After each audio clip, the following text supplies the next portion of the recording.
When I read the Brown family case scenario, I felt there were many influences to Raymond's behavior that helped to develop and maintain it, including his interaction in particular social systems, such as his family and friends, and his physical environment, including his school, neighborhood, and local community.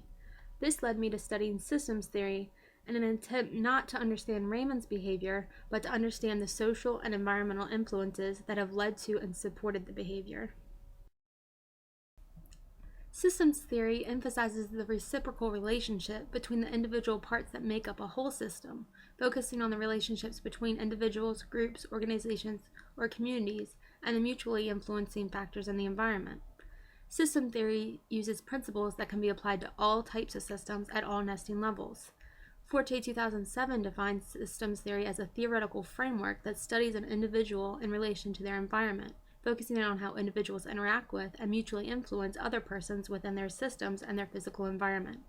The focus of systems theory is not on the individual's behavior, but on how it is developed and maintained by the social systems they are a part of and their physical environment. Systems theory developed from the work of three major exemplars. Two are scientists and one is a social worker. Ludwig von Bertalanffy regretted the split of science into numerous fields and disciplines and created and named general systems theory in an attempt to unite the fields of science. The concepts and principles he developed could apply universally to all systems in an attempt to reunify physicists, biologists, chemists, psychologists, and social scientists. He developed a theory of open systems, using a dynamic and holistic view of humans. One of the main goals of Bertalanffy's commitment to theory was to develop socially engaged citizens. Talcott Parsons is a second scientist, also using an interdisciplinary view to theorizing, in hopes of creating a grand theory that integrated all human behavior and social environment knowledge. He elaborated on structural functionalism, which is a framework of theory that examines how social systems are characterized by the structure and function. This structure provides an order and predictability to systems, processes, and functioning. Though Bertalanffy was one of the first scientists to apply systems theory and methodology to psychology and sociological topics, Gordon Hearn was a social work theorist that introduced systems theory to the social work profession. Hearn was inspired by Bertalanffy, writing numerous books and articles and organizing seminars to spread the knowledge of systems theory to the field of social work. He created a conceptual model showing that there are living systems at all levels of social work, all with common characteristics. Systems theory has several core assumptions that can be used to help define its theoretical framework. Isomorphism is the theoretical belief that all living systems of different types and sizes share a basic set of similarities in form and structure. According to Forte 2007, no matter the size, all systems process input, perform transformations, produce output, regulate energy flow, and manage boundaries. All systems are purposeful or goal-oriented and are arranged in an identifiable way rather than in a random manner. A system consists of multiple parts, each carrying out an important function or a set of functions that contribute to the survival and stability of the system. New properties emerge in the dynamic interaction of the members of a system, properties not apparent when members act independently of one another. Forte 2007 identifies some properties including shared purposes, role patterns, group rules, collective traditions, meaningful symbols, and certain ways of doing things that emerge as a reflection of the whole system. Individual behavior is patterned and constrained by a set of norms, role arrangements, and the distribution of power that constitutes structure. The parts of a system cannot be studied separately without destroying an essential part of the system. Finally, causation is circular, not linear. Changing one part of the system impacts every other part of the system. Change does not have to occur in the individual member of the system that is experiencing the challenge. Creating a change in any part of the system will affect and produce change in the targeted part of the system. A strength of systems theory is the recognition that social workers have to address both personal and environmental processes to create change and to understand human behavior in the social environment. The holistic view of the person, according to Shriver 2011, provides a paradigm for understanding how systems and their interactions can maintain an individual's behavior. Systems theory is reluctant to blame a single member of a system for interactional difficulties. Forte 2007 points out that systems theory recognizes the complementarity of person and environment and seeks to strengthen each component. In the Brown family case scenario, the social work practitioner wouldn't solely focus on Raymond's behavior, but would examine the influences of his social and environmental systems on his behavior. According to systems theory, these influences had developed and maintained the behavior. To create effective change, the practitioner has to have a multi-lens focus on the individual and their social and physical environments. In the Brown family case scenario, this could include Raymond, his family, his neighborhood, school, and local community. According to Finn and Jacobson, 2003, this holistic view of the person is a strength by challenging the medical or personal deficiency paradigms that emphasize individual problems or deficits. Shriver, 2011, states that understanding the interrelatedness of the various components of the individual behavior and the parts of the social environment in which the individual interacts can help bridge the gap between traditional and alternative paradigms. Forte, 2007, describes individuals' behavior as patterned and constrained by a set of boundaries, norms, role arrangements, and the distribution of power that constitutes structure. Within the boundaries of the system, predictable patterns develop as certain members' behavior is caused by and causes other members' behavior. Understanding the structure of a system, the formal and informal patterns of action, provides an order and predictability to the processes and functioning.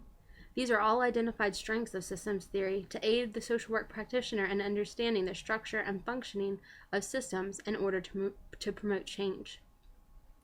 In the Brown family case scenario, Raymond's behavior cannot be viewed independently. Raymond's current interactional patterns within his social and physical environments maintain his behavior.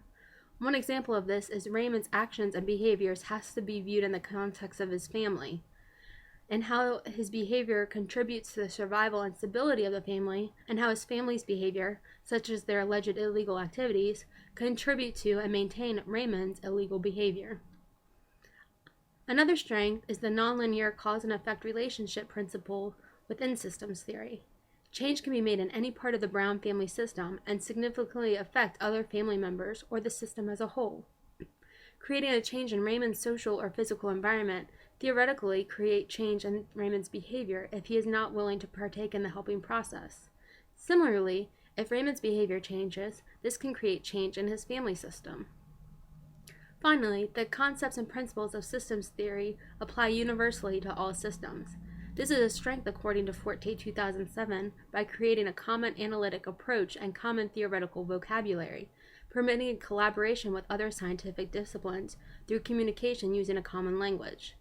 Within the social work profession, those who have been divided by the different languages can use the knowledge base of systems theory to cooperate despite specialization. Work with individuals, families, groups, organizations, and communities can all be viewed as systems with common properties. Though there are numerous strengths of systems theory, there are also several limitations to the theory. Systems theory focuses on the interaction between an individual and their social and physical environments. An individual's function in a system and their contribution to the whole system can only be identified through empirical study of the part in relation to the other parts and to the whole. Systems theory does not allow the study of the individual as a separate entity. In the Brown family case scenario, Raymond's behavior cannot be viewed individually, only in relation to his social and physical environments, for example, his family system. Another limitation of systems theory is that every part of the system is given equal significance. There is no distinction of importance of elements within a system. System theory is also susceptible to system determinism. According to systems theory, system structures and processes are so powerful there is no personal choice or self-determination. In the Brown family case scenario, Raymond does not have control over his own behavior. The social systems and physical environments he is a part of have such a significant influence on him, they determine his behaviors. Using Genti's 2013 SALT method, I will identify 3 additional limitations to systems theory and redress these limitations through the use of other theories. Forte, 2007 states systems theory uses broad and abstract terminology, making theoretical concepts difficult to operationalize and test through empirical research. During the development of systems theory, social workers borrowed the language used from complex fields of study, including cybernetics and ecology. According to Finn and Jacobson, 2003, the language offers a metaphor for conceptualizing the person-environment relationships, although the translation to practice is not so clear.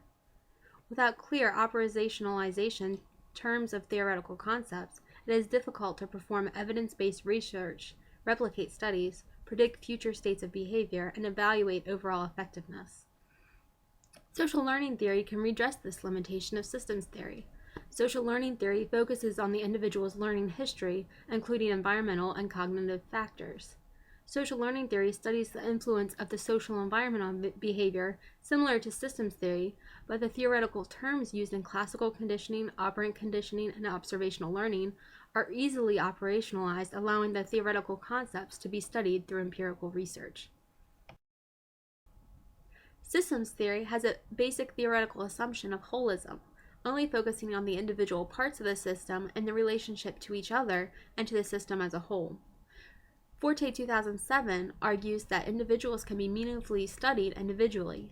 Individuals have many traits that can be assessed separately from their system participation. Cognitive theory can redress this limitation of systems theory. The focus of cognitive theory is to understand how people make sense of themselves, others, and events. The alteration of these thinking patterns can change behaviors and feelings. Gentil-Genti's 2013 states that cognitive theory takes into account an individual's natural biological development or cognitive reasoning capacity regardless of social influences. This allows the study of individuals' influences over behavior regardless of social or environmental influences. The final limitation I'm going to redress is systems theory does not address fundamental social transformation or social change by emphasizing the fit of individuals into systems.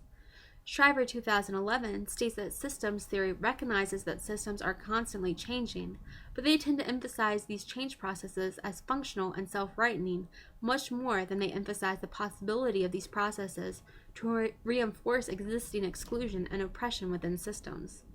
Finn and Jacobson recognize the emphasis on individuals' fit within social contexts supports rather than questions dominant paradigms, accentuating strategies for adaptation instead of the transformation of existing structural arrangements.